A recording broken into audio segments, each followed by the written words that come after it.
இன்றே டவுன்லோட் செய்து உங்கள் ஃபேவரட் ஷோக்களை என்ஜாய் பண்ணுங்க. கொஞ்ச நேரத்துக்கு முன்னாடி பெரியப்பாவுக்கு லேண்ட்லைன்ல ஏதோ போன் வந்துச்சு. ஹலோ ஹலோ, ரகுராம் ஐயா இருக்காங்களா? நான் தான் பேசுறேன். யாரு? ஐயா, என் பேரு சேகர். உங்க பொண்ணு தனலட்சுமி குடியிருக்கிற இடத்துல தான் நானும் குடியிருக்கேன். தெருவுல திருட்டு பசங்க 2 பேரு உங்க பொண்ணு வீட்டையே பார்த்து நோட்டமிட்டு இருக்கானுங்க. என்ன விஷயம்னு கேட்டா கத்திய காட்டி என்ன மிரட்டுறானுங்க. உங்க மருமக வெளிநாடு போயிட்டாரு, தனா வீட்டுல தனியா தான் இருக்கான்னு என் சம்சாரம் சொன்னாங்க. போலீஸுக்கு போன் பண்ணா தப்பாயிடுமேனு தான் உங்களுக்கு போன் பண்ணையா. நீங்க வந்தாதான் சரியா இருக்கும். உடனே கிளம்பி வாங்க ஐயா.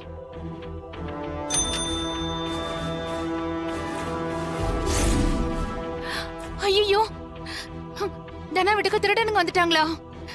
இதுக்குதான் அவளை தனியா இருக்க வேண்டாம்னு படிச்சு சொன்னோம். பெரியம்மா, அந்த திருடனுங்கெல்லாம் நான் செட்டப் பண்ண ஆளுங்க. என்ன நீ செட்டப் பண்ணியா? எதுக்கு? வேற என்ன பெரியம்மா, அவ வருவாளாம், வந்தா மகளாவான்னு பெரியப்பா சொல்லுவாராம். அவளும் கதிர் பொண்டாட்டியா ஏத்துக்கிட்டாதான் வருவேன்னு கோச்சுக்கிட்டு கிளம்பிடுவாளாம். இதெல்லாம் நம்ம வேடிக்கை பார்த்துட்டு இருக்கணுமா? தனாவை நினைச்சு ராத்திரி நீங்க சாப்பிடல, பெரியப்பாவும் சாப்பிடல, தனாவும் சாப்பிடல. இப்படி எல்லாரும் மாத்தி மாத்தி பூச்சாண்டி காட்டிக்கிட்டு இருக்கீங்களா?